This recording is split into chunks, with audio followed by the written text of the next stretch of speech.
રાજકોટના સહકારી આગેવાનની પત્રકાર પરિષદ યોજાઈ। બાબુભાઈ નિશિતની પત્રકાર પરિષદ। ઇફકોની ચૂંટણીમાં મેન્ડેટ અંગે બાબુભાઈએ નિવેદન આપ્યું। મેન્ડેટનો અનાદર અંગે કાર્યવાહી કરવાની માંગ કરી। રજૂઆત કરવા ગયા ત્યારે અમે રજૂઆત કરીને જેવા રાજકોટ ન પહોંચ્યા ત્યારે ડેરીના સંચાલકોને ખબર પડી ગઈ કે આ લોકો અમારી વિરુદ્ધમાં આવી રજૂઆત કરવા ગયા છે અને એના કોઈ પગલાં ન લેવાના। તો આ પણ ઈલું છે। ત્યાર પછી હું હાઈકોર્ટની અંદર ગયો, 3 પિટિશનો કરી અને ત્યારે મને જયેશભાઈ રાદડિયા સાહેબે એમ કીધું કે આ પિટિશન પાછી ખેંચવાની છે, એ પાછી ખેંચી લીધી। પાટીલ સાહેબને મારી બીજી વિનંતી છે કે ગુજરાતની અંદર જે સહકારી સંસ્થાઓ છે એની અંદર જેમ રાલો સંઘની અંદર 3 પ્રતિનિધિઓ મૂકવામાં આવે છે અને મૂક્યા છે અત્યારે, એવું જો નિષ્ઠાવાન કાર્યકર્તા અને પ્રમાણિક કાર્યકર્તાઓને દરેક મોટી સંસ્થા ગુજરાતની સહકારી એમાં ભારતીય જનતા પાર્ટીના સરકારના પ્રતિનિધિ તરીકે જો મૂકવામાં આવે તો જે લોકો ઉંદેડાની જેમ આડાહાવરા જાય છે એનો કેટલો વર આવે છે અને પાર્ટીનું કેટલું માને છે એ બધું દૂધનું દૂધ અને પાણીનું પાણી થઈ જશે।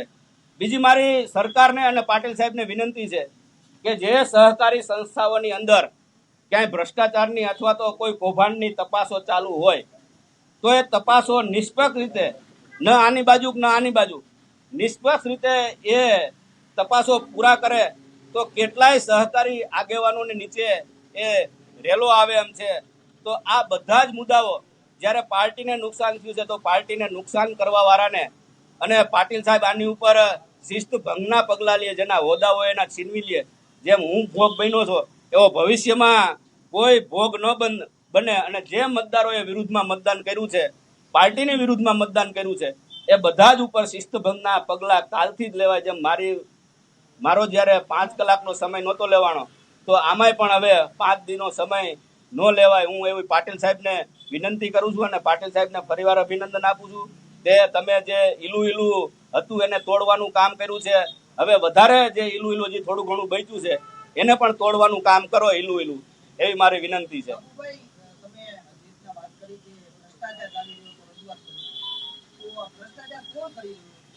જે ત્યાંના હોદ્દેદારો છે, જ્યાં બેઠેલાઓ છે એ ભ્રષ્ટાચાર કરે। જે સંચાલકો હોય તે જે સંચાલકો છે, જે હું આખા ગુજરાત લેવલની, હું કોઈ પર્ટિક્યુલર કોઈ માણસના ફેવરમાં એટલે ભાજપ કોંગ્રેસીકરણ જે થઈ ગયું છે ને અમુક લોકો આવી ગયા છે એમાં હજી ક્યાંક ભ્રષ્ટાચાર છે। હા, કોંગ્રેસના આવેલા લોકો ભ્રષ્ટાચાર વધારે કરે। હા, અમુક સંસ્થામાં ભ્રષ્ટાચારો ચાલી ગયા છે। હા, 100% એમની વિશે લેવા જોઈએ પગલા।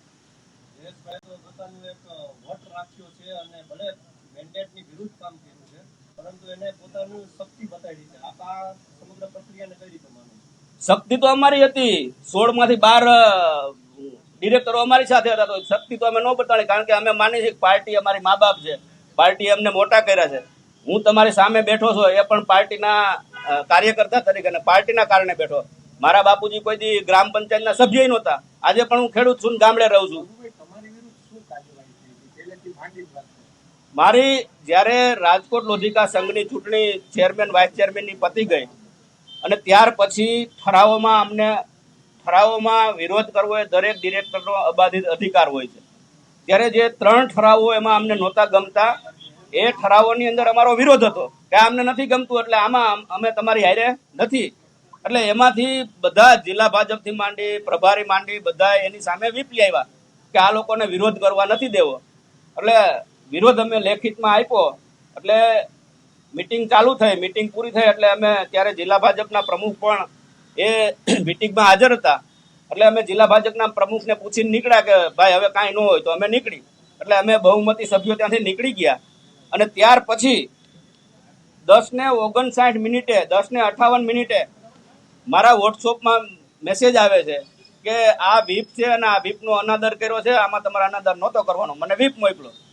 જો ચાલુ મિટિંગે અમે વ્હીપ આપ્યો હોત તો અમે વિરોધ નહોતા કરવાના અને સાંજના 6 વાગે મારો રાજકોટ તાલુકા ભાજપના પ્રમુખ તરીકે મને હોદ્દામાંથી દૂર કર્યો। આ પ્રક્રિયા મારી ઉપર થઈ।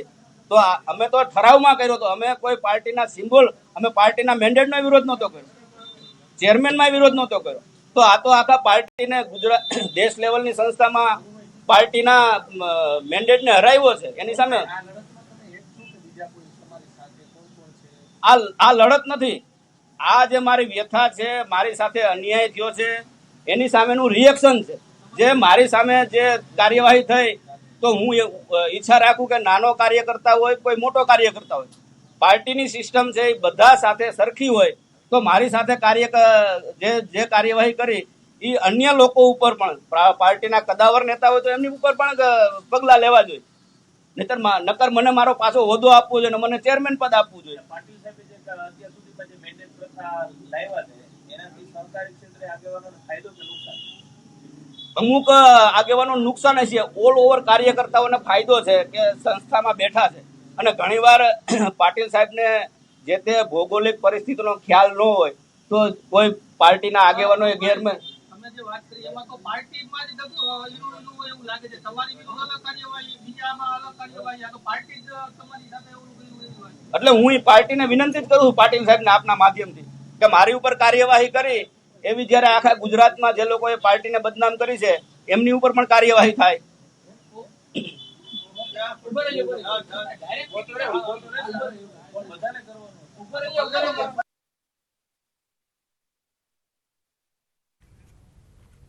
તો બાબુભાઈની પત્રકાર પરિષદ આપ સાંભળી રહ્યા હતા. તેમનું કહેવું છે કે જ્યારે અમે સિમ્બોલનો વિરોધ નહોતો કર્યો પાર્ટીના, અને અમે મેન્ડેટનો વિરોધ નહોતો કર્યો, પરંતુ તેમ છતાં પણ મને જિલ્લા ભાજપ પ્રમુખના પદ પરથી હટાવવામાં આવ્યો. અને આવા જ પગલાં અન્યો સામે આખરે કેમ નથી લેવામાં આવતા? ઇફકોની ચૂંટણીને લઈને હવે ભાજપનો આંતરિક કલહ ખુલીને બહાર આવ્યો છે. તેમણે કહ્યું છે કે આ હું મારી વ્યથા ઠાલવવા માટે પત્રકાર પરિષદ મેં બોલાવી છે. આ માત્ર ને માત્ર મારી સાથે જે થયું તેનું રિએક્શન છે. મારી જેમ બીજાની સામે પણ કાર્યવાહી થવી જોઈએ. લોધિકા સંઘની જેમ ઇફકોની ચૂંટણીની કાર્યવાહીની માંગ તેઓ કરી રહ્યા હતા. મેન્ડેટની પ્રથા ઇફકોની ચૂંટણીમાં લાગુ કરવી જોઈએ કે કેમ આખરે મેન્ડેટ વિરુદ્ધ જે લોકો જાય છે તેમની સામે પગલાં નથી લેવાતા, અને મારી સામે પગલાં લેવામાં આવ્યા હતા. લોધિકા સંઘની ચૂંટણી વખતની તેમની સાથે જે બનાવ બન્યો હતો તેનો ઉલ્લેખ કરતા તેમણે કહ્યું કે મને કાર્યવાહીનો સામનો કરવો પડ્યો, પરંતુ તેવી જ કાર્યવાહીનો સામનો અન્ય લોકોને નથી કરવો પડતો. તો આ રીતે બાબુભાઈએ પોતાની વ્યથા ઠાલવી અને ફરી એક વખત ભાજપની અંદરનો જે આંતરિક ખટરાક છે, આંતરિક વિખવાદ છે, તે ખુલીને સપાટી પર આવ્યો છે.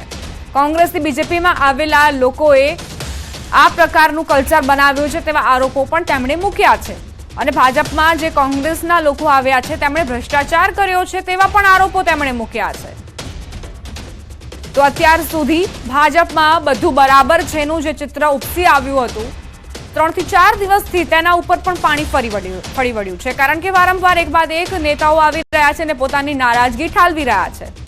એક તરફ ભરત સુતરિયાને લઈને પણ વિરોધ નોંધાવી ચૂક્યા છે નારણ કાછડિયા, કે આવા ચહેરાને પાર્ટી પસંદ જ કેવી રીતે કરી શકે. બીજી તરફ દિલીપ સાંઘાણીના નિવેદન બાદ પણ જે રાજકીય ગરમાવો આવ્યો હતો તે જગ જાહેર છે. અને હવે બાબુભાઈ સામે આવ્યા છે અને તેમણે કહ્યું છે કે મેન્ડેટ અંગે જો પહેલા કાર્યવાહી થઈ શકતી હોત તો મેન્ડેટ પ્રથાની વિરુદ્ધ જે લોકો અત્યારે ગયા છે ઇફકોની ચૂંટણીમાં તેમની સામે કેમ કાર્યવાહી નથી કરવામાં આવતી? આખરે આ બેવડું વલણ કેમ અપનાવી રહી છે પાર્ટી? તેમને પદ પરથી, હોદ્દા પરથી દૂર કરવામાં આવ્યા હતા. જો હવે એ જ કાર્યવાહી અત્યારે નથી થઈ શકતી તો તેમને તેમનો પદ અને હોદ્દો ફરી એક વખત વાપસ કરવામાં આવે, ફરીથી આપવામાં આવે. સહકારી આગેવાન બાબુભાઈ નસીતની આ પત્રકાર પરિષદ, અને જેમાં તેમણે પોતાની વ્યથા તો ઠાલવી જ, પરંતુ ભાજપની અંદર શું ચાલી રહ્યું છે તેને લઈને પણ જાણકારી આપી. મારી સામે એક્શન તો રાદડિયા સામે કેમ નહીં તેવો સવાલ પણ તેઓ કરતા જોવા મળ્યા. આખરે કેમ જયેશ રાદડિયા મેન્ડેટ વિરુદ્ધ ગયા તેમ છતાં પણ તેમની સામે કોઈ જ કાર્યવાહી નથી કરવામાં આવી. સહકારી ક્ષેત્રે ઈલુની વાત સાચી હોવાનું પણ તેઓ કહી રહ્યા છે. કોંગ્રેસમાંથી જે લોકો ભાજપમાં આવ્યા છે તે ભ્રષ્ટાચાર કરી રહ્યા હોવાનો પણ તેમણે આરોપ મૂક્યો છે. હવે એવું છે કે ભાજપમાં આ ભરતી મેળો ચાલ્યો મોટા પાયે. ઘણા લોકોએ તો એવા આરોપો પણ મૂક્યા કે એ જે લોકો કોંગ્રેસમાંથી ભાજપમાં આવી રહ્યા છે તેમને પદ અને હોદ્દો મળી જાય છે, પરંતુ જે વર્ષોથી ભાજપ માટે સંનિષ્ઠ રીતે કામગીરી કરતા આવ્યા છે તેમને હોદ્દાથી દૂર રાખવામાં આવી રહ્યા છે. નારણ કાછડિયાએ પણ કહ્યું કે સવારે કોંગ્રેસમાંથી ભાજપમાં આવું, સાંજે પદ મળી જાય, બીજા દિવસે મંત્રી પદ મળી જાય, ધારાસભ્ય માટે પણ ચૂંટણી લડવાની તમને તક આપવામાં આવે.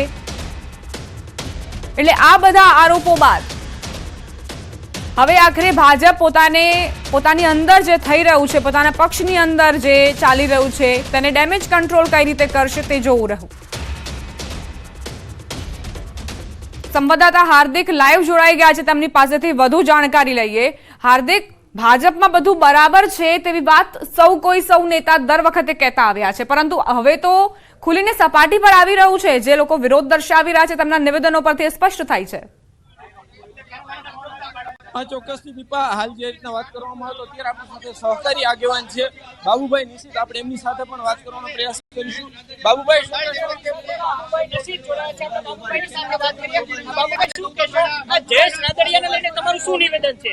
મારું નિવેદન એક જ છે કે અમે જ્યારે ઠરાવમાં અંદર અમને વ્હીપ આપ્યો હતો અને એ પણ પાછળથી આપ્યો હતો, તો અમારી ઉપર જે કાર્યવાહી થઈ, મને પ્રમુખ પદેથી તાત્કાલિક અસરથી દૂર કર્યો, તો જેને મેન્ડેટનો વિરોધ કર્યો છે એમની ઉપર પણ તાત્કાલિક કાર્યવાહી થવી જોઈએ. જયેશભાઈ શું ભૂલ કરી છે? પક્ષે તો અગાઉ મેન્ડેટ આપ્યો તો બિપિન પોતાને, પણ જયેશભાઈ પોતે ઉમેદવારી નોંધાવી. હવે એ ઉમેદવારી કેમ નોંધાવી, શું કરીએ તો એ જ કહી શકે ને, શું કામ ઉમેદવારી નોંધાવી. તો બાબુભાઈ, ખાસ જયેશભાઈ સામે કાર્યવાહી થવી જોઈએ. પક્ષની સામે બળવો કર્યો એ બધું સત્ય છે, તો પાર્ટીએ એની સામે પગલા લેવા જોઈએ. પાટીલ સાહેબે કીધું કે બધા ઈલું કરે છે, ગાંઠિયા ખાય છે, ડાયરા કરે છે, આ બધું શું છે? ઈલું ગાંઠિયા બધું આજે રાજકોટ જિલ્લાની અંદર ઈલું ચાલુ છે. ડાયાભાઈ પીપળિયા છે, એ કોંગ્રેસની અંદર રાજકોટ ડિસ્ટ્રિક્ટ બેંકમાં ડિરેક્ટર છે.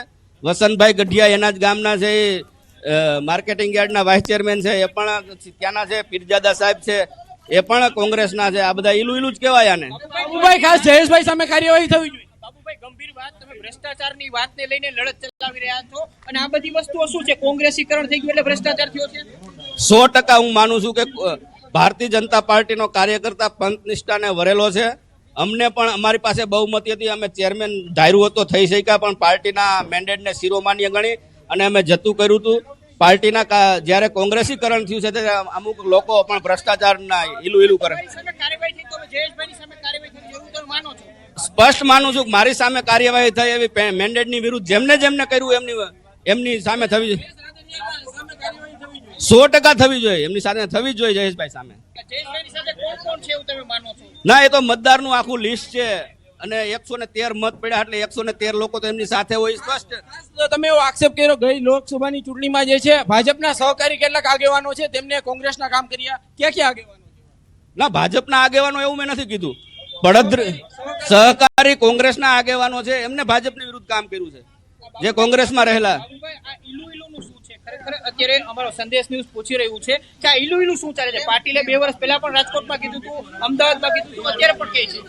ઈલું એવું છે ભાઈ કે ભાજપ કોંગ્રેસ ભેગા મળી અને સત્તા ભોગવે, ઉપલા લોકો સત્તા ભોગવે, એટલે જ્યારે તાલુકા પંચાયત, જિલ્લા પંચાયત, ધારાસભા અને લોકસભાની ચૂંટણીઓ આવે ત્યારે પાર્ટીને ક્યાંક ને ક્યાંક નુકસાન થઈ જાય. ઓલા બધાનો તો સેટિંગ હોય એટલે એને કાંઈ નુકસાન થાય નહીં, પણ નાનો કાર્યકર્તા આમાં પીસાય. કેટલા લોકો સામે આક્રોશ છે? આવા કેટલા લોકો છે? મોટા નેતાઓનું ઈલું ને સેટિંગ ચાલુ છે, કાર્યકર્તાઓ કુટાઈ જાય છે. હા, કાર્યકર્તાઓ તો કુટાઈ જાય ને, કારણ કે એને જિલ્લા પંચાયતમાં તકલીફ પડે. મોટા નેતાનું ઈલું હોય એટલે નાના કાર્યકર્તાઓને તકલીફ પડવાની જ છે. એવા કેટલા આગેવાન છે જેને આવી તકલીફ પડતી હોય, જે નારાજ હોય? નારાજની વાત નથી, જે મેં વાત કરી આખી સિસ્ટમની વાત છે. અને સિસ્ટમ મોટો સવાલ છે કે તમે જયેશ રાદડિયાની સામે કાર્યવાહી વાત કરો છો, પણ દિલીપ સંઘાણીએ તો સીધો બળવો કર્યો. અવળા મોટા નેતા છે, એમની સામે કોઈ કાર્યવાહી નહીં કરવાની? 113 મત આપ્યા છે, એ કોના છે, કોને પ્રદેશને બધી ખબર છે. પ્રદેશને હા, એમની સામે કરવી જોઈએ કાર્યવાહી, હું તો કહું છું.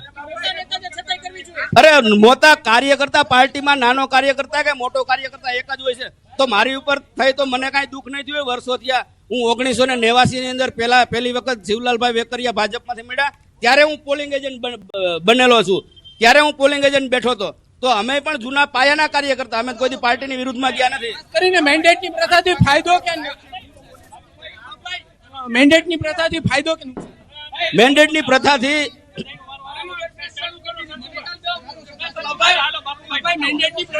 મેન્ડેટની પ્રથાથી ફાયદો કે નુકસાન? હાલો મેન્ડેટની પ્રથાથી ફાયદો થાય છે કે નુકસાન થાય છે પાર્ટીને? મેન્ડેટરી પ્રથાથી ફાયદો થાય છે પાર્ટીને.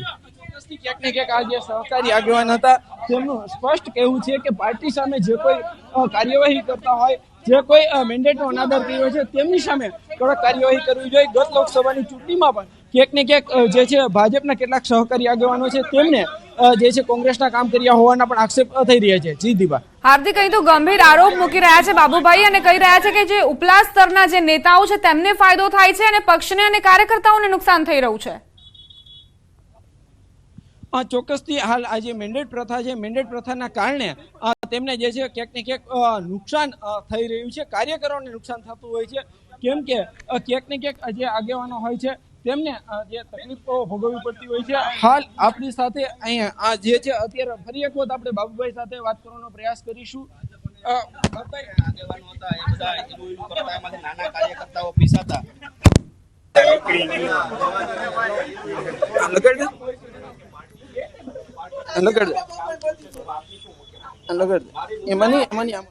તો બાબુભાઈ ખૂબ જ ગંભીર આરોપો અહીં મુકતા જોવા મળ્યા છે અને સાથે જ તમને કહ્યું કે જ્યારે તેમની સામે કાર્યવાહી થઈ શકતી હોય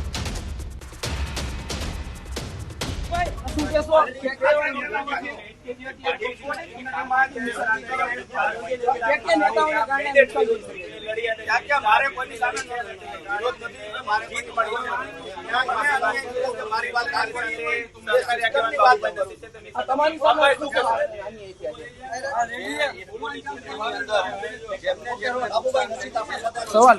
સવાલ પૂછો. જેમને મેન્ડેટનો અનાદર કર્યો છે એમની સામે પગલાં લેવા જોઈએ, અમારું સ્પષ્ટ માનવું. બાબાઈ, સીઆર પાટીલે જે રીતના મેન્ડેટ તથા સહકારી ક્ષેત્રમાં લાવ્યા છે, આનાથી ફાયદો કોને, નુકસાન કોને? આમાંથી મેન્ડેટ પ્રથાથી નાના કાર્યકર્તાઓને અને પાર્ટીને ખૂબ ફાયદો છે. નુકસાની જે બની બેઠેલા આગેવાનો હોય ને એમની ક્યાંક ગરાસ લૂંટાઈ જતો હોય એટલે એમને નુકસાની જતી હોય ઉપર ને કદાચ. આ ઇલુઈનું વર્ષોથી જે ભાજપ અને કોંગ્રેસના નેતાઓ જે ભેગા થઈને સહકારી સંસ્થામાં બધા રાજ કરતા અને એના કારણે તાલુકા પંચાયત, જિલ્લા પંચાયત, લોકસભા અને ધારાસભામાં જે નાના કાર્યકર્તાઓને અને પાર્ટીના ઉમેદવારોને નુકસાની જાતી અને એના કારણે જે મેન્ડેટ છે એટલે દૂધનું દૂધ ને પાણીનું પાણી થઈ જાય તો ભાજપ કોંગ્રેસ જેવું રહે. ભ્રષ્ટાચારના આરોપ લગાવ્યા એ શું? ભ્રષ્ટાચારના આરોપ એનું તો બધી જગ્યાએ છે, એ સમય આવશે હું બતાવીશ. ભ્રષ્ટાચારના આરોપ તમે લગાવ્યા સહકારી ક્ષેત્રમાં, કોના વિરુદ્ધ, કોણ કરે છે? મેં એમ કીધું છે કે આ ભ્રષ્ટાચારની જે અરજીઓ છે, ભ્રષ્ટાચારની તપાસો છે, એ તપાસો જલ્દી કરાવવી જોઈએ એટલે દૂધનું દૂધ પાણીનું પાણી થઈ જાય છે. કોણ ભ્રષ્ટાચાર કરે છે ને ક્યાં ભ્રષ્ટાચાર? તમારી સાથે શું બન્યું? મારી સાથે તો પાર્ટીની ઠરાવની અંદર